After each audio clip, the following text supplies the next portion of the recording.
नमस्कार दोस्तों, आज की इस वीडियो में आपको क्लास 10th एनसीईआरटी बुक का सवाल सिखाऊंगा। यह सवाल क्लास 10 के लिए महत्वपूर्ण है। कर अनुपातों a1/a2, b1/b2 और c1/c2 की तुलना कर ज्ञात कीजिए कि निम्न समीकरण युग्म द्वारा निरूपित रेखाएं एक बिंदु पर प्रतिच्छेद करती है या समांतर है अथवा समपाती है।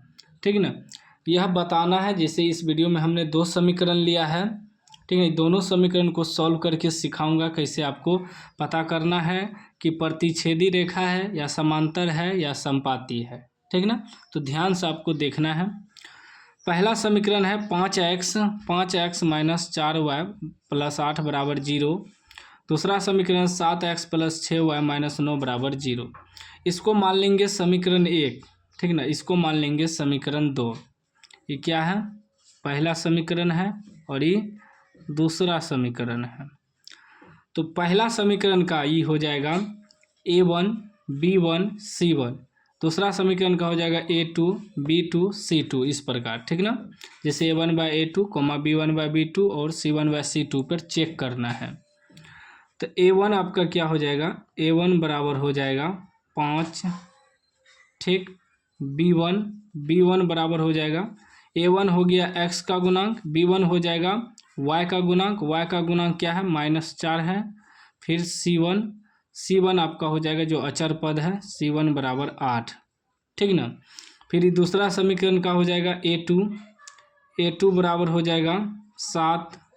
उसके बाद b2 बराबर हो जाएगा 6 और c2 बराबर हो जाएगा -9। समीकरण जब भी होता है इस रूप में होता है, याद रखिएगा, ठीक ना। ax + by + c = 0, इस रूप में होता है। तो दो समीकरण है, ठीक ना। तो एगो को a1 b1 c1 मानेंगे, a2 b2 c2 मानेंगे, इस प्रकार, ठीक ना। अब हमें चेक करना है इस पर, ठीक ना। a1/a2, b1/b2, c1/c2 चेक करेंगे इस पर। तो a1/a2, a1 कितना है? 5 है, तो 5/a2 कितना है? 7, b1/b2, b1 कितना है? -4/b2 कितना है? 6 है, c1/c2, c1 कितना है? 8 है और c2 कितना है? -9 है। अब इसमें चेक करिए, ये 5/7 आया और ये -4/6, दोनों बराबर नहीं है। तो इसको लिखेंगे इसे a1/a2 बराबर नोट b1/b2। जब यह इसके बराबर नहीं आया तो तीसरा तक नहीं जाएंगे, c1 तक नहीं जाएंगे। यदि ये दोनों बराबर आ जाता तब आगे जाते, लेकिन यही दोनों बराबर नहीं आया। ये 5/7 है, ये -4/6 है, दोनों बराबर है नहीं है। जब दोनों बराबर नहीं है तो लिखेंगे a1/a2 बराबर नोट b1/b2। तो जब इस रूप में आ जाए, ठीक ना, a1/a2 बराबर नोट b1/b2, तो इस रूप में यदि आ जाए तो देखिए क्या होता है। यदि a1/a2 बराबर नोट b1/b2 के रूप में आ जाए तो प्रतिच्छेद करती हुई रेखाएं हो जाएगा, ठीक है ना। क्या हो जाएगा? प्रतिच्छेद करती हुई रेखाएं।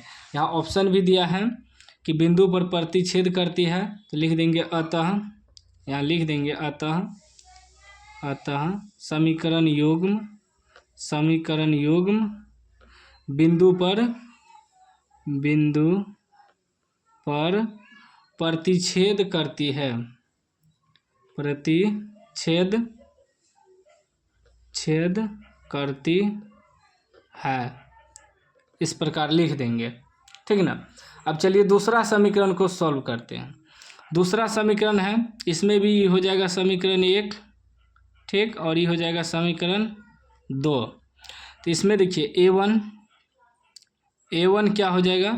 a1 आपका 9 हो जाएगा और b1 आपका हो जाएगा 3 हो जाएगा और c1 आपका हो जाएगा 12, ठीक। उसके बाद देखिए, उसके बाद a2 बराबर समीकरण 2 का देखेंगे 18 हो जाएगा और b2 आपका हो जाएगा कितना? b2 6 हो जाएगा और c2 कितना हो जाएगा? 24 हो जाएगा, ठीक। इसको भी चेक करेंगे, वही a1/a2, b1/b2, C1/C2 पर। ठीक, तो A1/A2, A1 आपका हो गया 9/A2, A2 आपका हो जाएगा 18, कोमा B1/B2, B1 आपका हो गया 3, B2 हो गया आपका 6, कोमा C1/C2, C1 हो गया 12, C2 हो गया 24। अब कटा के देखेंगे, 9 एका 9, 9 दूनी 18, 3 एका 3, 3 दूनी 6, 12 एका 12, 12 दूना 24। इसमें क्या आ गया 1/2, कोमा 1/2, कोमा 1/2। अब देखिए इसमें क्या आ गया, ये तीनों 1/2 1/1 तीनों बराबर हो गया ना। इसका मतलब ये हो गया कि A1/A2 बराबर B1/B2 बराबर C1/C2।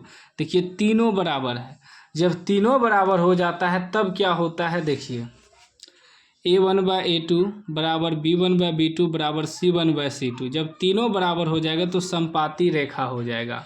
समपाती रेखा है, यहाँ कह भी रहा था समपाती है तो समपाती है ना। तीनों पूछ रहा था, तो लिख देंगे अतः समीकरण युग्म समपाती रेखा है। ठीक ना, समपाती है। ये क्या हो गया, ये प्रतिच्छेदी हो गया और ये समपाती हो गया। इसमें एक और समीकरण है, 3 समीकरण दिया है। ठीक ना, एक और समीकरण मैं आपको दिखाता हूँ, देखिए है ना। एक और समीकरण है, इसको भी सोल्व करके दिखाता हूँ। देखिए एक और समीकरण हम लिख लिए हैं, तीसरा समीकरण। इसमें भी ये हो जाएगा समीकरण फर्स्ट और ये हो जाएगा समीकरण सेकेंड। ठीक ना, इसमें भी देखिए A1 बराबर क्या हो जाएगा, A1 आपका 6 हो जाएगा, B1 बराबर हो जाएगा -3 और C1 बराबर हो जाएगा 10। फिर A2 बराबर हो जाएगा 2, B2 बराबर हो जाएगा, यहाँ कुछ नहीं है तो -1 और C2 बराबर हो जाएगा 9। ठीक ना, अब फिर चेक करेंगे वही A1/A2, B1/B2, C1/C2, इस पर चेक करना है। तो A1/A2, A1 आपका हो गया 6, A2 हो गया 2, B1/B2, B1 हो गया -3, B2 हो गया -1, C1/C2, C1 10 हो गया, C2 9 हो गया। कटाइए तुम, 2 एका 2, 2 तिया 6, माइनस माइनस भी कट जाएगा, ये नहीं कटेगा तो इसको लिखेंगे 3/1, 3/1, 10/9। देखिए 3/1, 3/1, ये दोनों बराबर है, बराबर नहीं है, मतलब ये हो गया A1/A2 बराबर B1/B2, ये दोनों बराबर हैं। अब नोट C1/C2, ये दोनों तो बराबर है, तीसरा बराबर नहीं है। जब दो को बराबर हो जाए और तीसरा बराबर नहीं हो तो क्या होता है, देखिए A1/A2 बराबर B1/B2 बराबर नोट C1/C2, दोनों बराबर हो गया, तीसरा बराबर नहीं हुआ तो समांतर रेखाएं हो जाएगा। क्या हो जाएगा, लिखेंगे अतः समीकरण युग्म समांतर है, समांतर है। इस प्रकार तीनों कंडीशन का, तीनों समीकरण दिया था अलग अलग कंडीशन का, तो तीनों कंडीशन पे हम सवाल बना दिए। ये तीनों कंडीशन आपको याद रखना है, ये तीनों कंडीशन पे सवाल बहुत पूछता है। ठीक ना, तो क्लास 10th NCERT बुक का सवाल था, हमने आपको बेहतर तरीका से समझा दिया। उम्मीद है कि आप समझ गए होंगे। समझ गए हैं तो लाइक कर दीजिए, चैनल को सब्सक्राइब कर दीजिए और घंटी को दबा के ऑल कर दीजिए।